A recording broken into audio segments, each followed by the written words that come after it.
Hey there, in this video we're going to continue our study of inequalities and we're going to move on to higher order inequalities.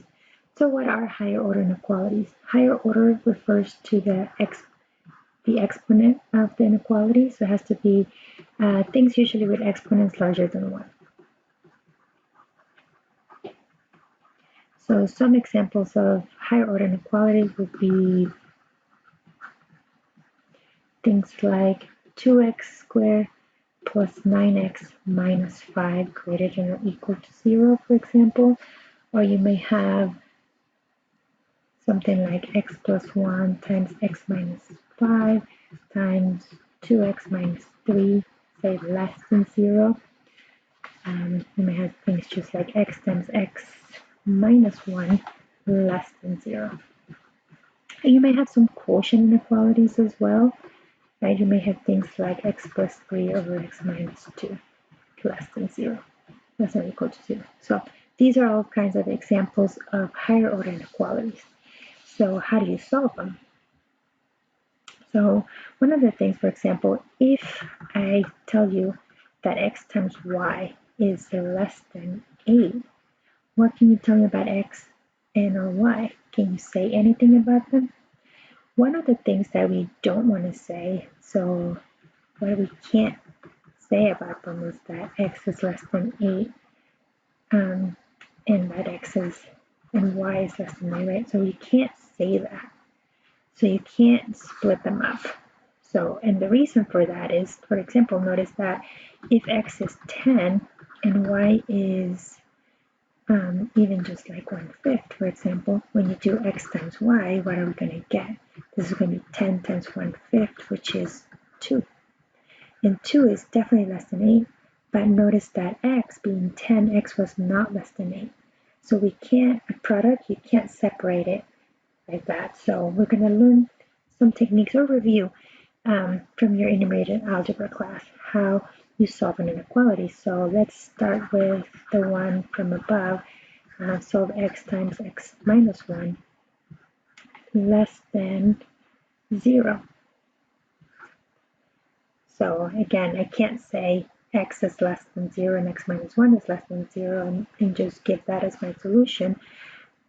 So we want the product. So this is saying x times x minus 1 is less than 0. So what does less than 0 mean? Right, so less than 0 means we want the product to be negative. When you're less than 0, you're a negative number. So the product being the product of x and x minus 1. So we want that to be negative. And there are two ways that you can do this. We can do the test point method, or you can do the number line method. So I'm going to start with the test point method. And for either method, we want to find the zeros of each of the factors. So what makes x equal to 0? X is 0 when x itself is 0. When is x minus 1 equal to 0? X minus 1 is 0 when x is equal to 1. So those are I call them my significant points, the ones that are going to go on a number line. So I'm going to create a number line. So this is the test point method.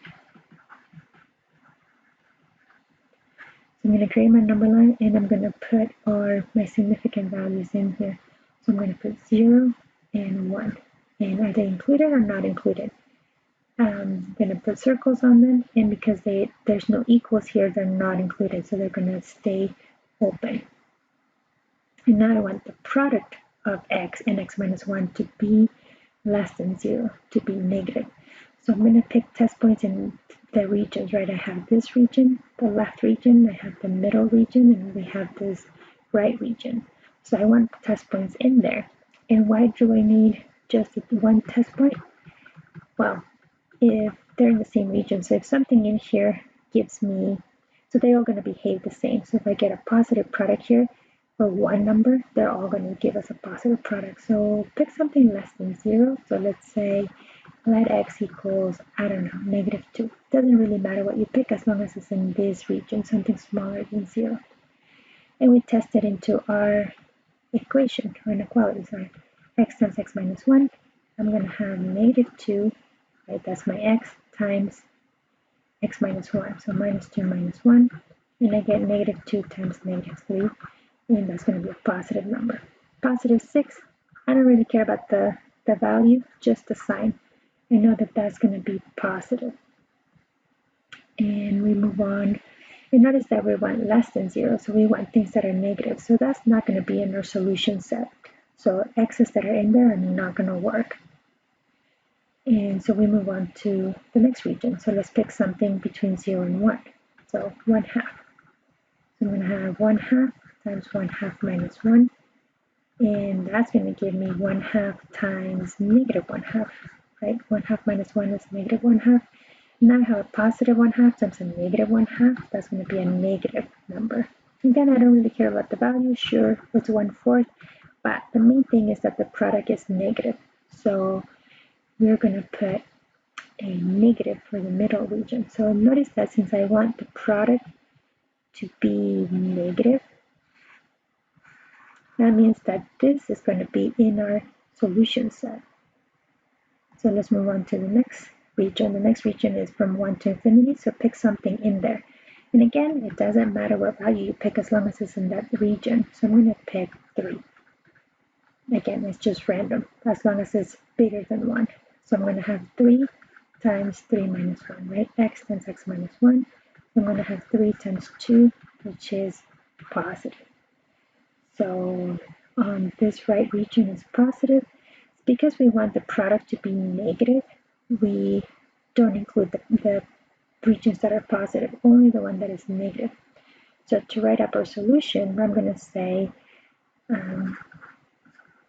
my solution is going to be x is in the interval 0 to 1. Parentheses because they're not included. Okay. The other method is the product of the number lines method.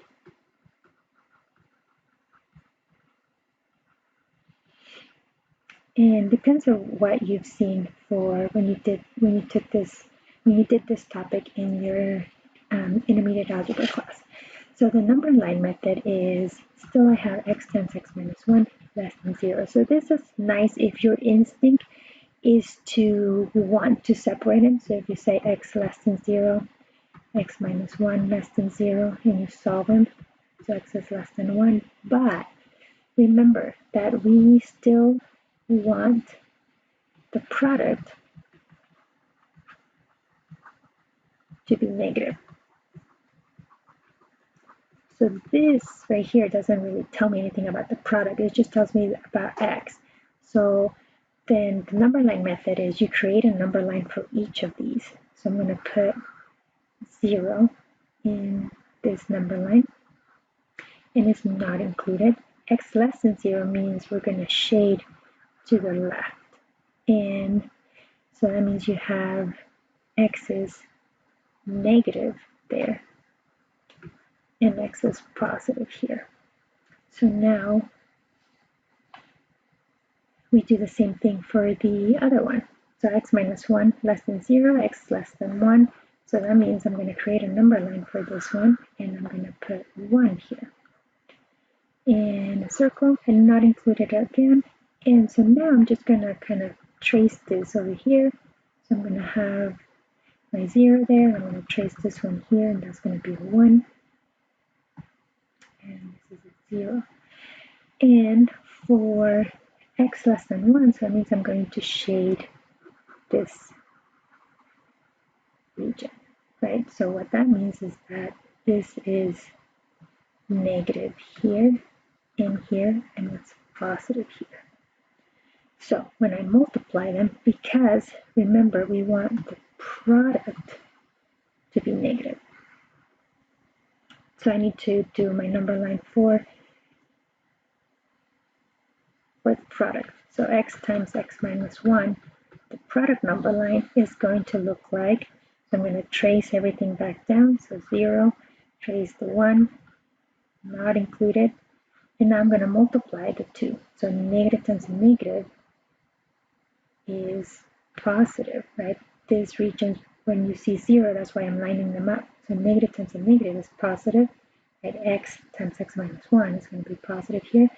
And then this From 0 to 1, this whole thing is positive, so we're doing positive times a negative for the middle region, which is negative, and then for the right region, I'm doing positive times positive, which is positive. And again, because we want the product to be negative, this is the number line for the product, we are going to shade that region. So our answer is the same. So x is in the interval 0 to 1, not included. So the thing that you don't want to do is just say, oh, x is less than 0 and x is less than 1. That's not the solution for the product, right? So you want to make a third number line for the product. If you've never seen this before, I would suggest that you just get comfortable with the test point method. The test point method is where we're going to be using quite a bit, and it's what gets used in calculus most of the time. And let's try another example.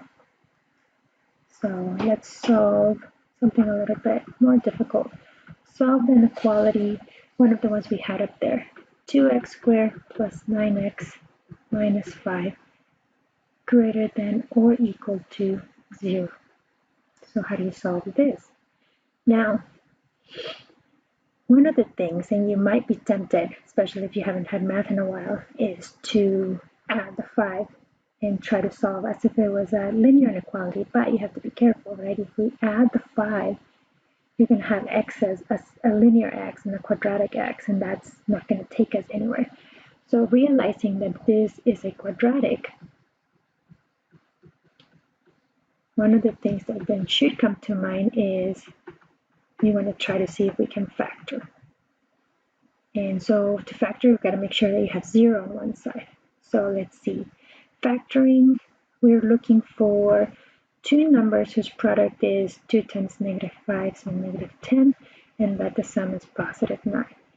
And so the product, to get a -10 and a +9, we have to have a +10 and a -1, right? 10 times -1 is -10, 10 minus 1 is +9, so that works. And so you go through your factoring techniques, and if you do it by trial and error instead of doing the AC method, so this is for if you're doing the AC, the A times C method, which was discussed in an earlier section, then you can factor by grouping from here, or you can use try and error. When you're finished factoring this, we're going to have 2x minus 1 and x plus 5 greater than or equal to 0. And so I'm going to do the test point method for this, which with the test point method, I need to have my significant numbers go on the number line. My significant numbers come from the zeros of this expression. So what makes 2x minus 1 0? 2x minus 1 is 0 when x is add 1 divided by 2, so 1/2. And when is x plus 5 0? X plus 5 is 0 when x is -5. So my number line is going to have -5 and +1/2. And if I put a circle on those, is it open or close? And how do we decide? We decide that by looking at the inequality symbol. It does have an equals, which means that x is allowed to be an endpoint. So we're going to fill this in. They are included. And this is also why I prefer the circle instead of the brackets or parentheses, because I don't know which way I'm shading. So I don't know which way to draw my parentheses or bracket. Okay, so let's try our test points. We have 3 regions again, and that's because I really have 2 factors. If I had 3 factors, I will have 3 zeros, which would mean three dots in here, so I will split it into 4 regions and so on. So let's pick a test point. Let x be something in the left region, something smaller than -5, so let's just go with -6. Again, this is random. As long as it's something less than -5, you're fine. You can choose -10, -12, -100. It can be anything. So into 2x minus 1, x plus 5. I'm going to have 2 times 6 minus 1 and, -6 plus 5. And so let's see, this is -6. So -12 minus 1, that's -13 times a -1, so it'll be positive. So I get a positive again. We don't care about the quantity, but just the sign. So that means that the product here is positive. And what do we want? Let's go back to the original problem. So the inequality is greater than or equal to 0. So if we're greater than or equal to 0, what do we want? We want the product to be positive. If you're greater than 0, you're a positive number. If you're less than 0, you're a negative number. So let's pick something in the middle. Be nice to yourselves. What's something nice that's in the middle of -5 and 1/2? So hopefully you pick 0. So I'm going to have 2 times 0 minus 1 and 0 plus 5. And so this is going to be 2 times 0, 0 minus 1, that's negative. So I have -1 times 5, which is negative. And something in the middle region, or we already did the middle region, something in the right would be something bigger than 1/2, so you can pick 1, you can pick 2, 3, 7, 10, 100, 1,000, whatever you want. So I'm going to have 2 times 1 minus 1 and 1 plus 5. And notice that this is 1 and that's 6, so you're going to get a positive number. So it's positive. So looking back, we know I want things that are positive. Greater than 0 means we want things to be positive, so that will mean wherever I see that the product of these factors was positive. And so that would be our solution. So to write the answer, we say, so our solution would be x is in the interval -infinity to -5, and because it's a solid circle, that means included, which means a bracket. Union, that means or, and then 1/2 to positive infinity. And that will be our solution. Okay, so in the next video, I'm going to do some compound inequalities and one with the quotient.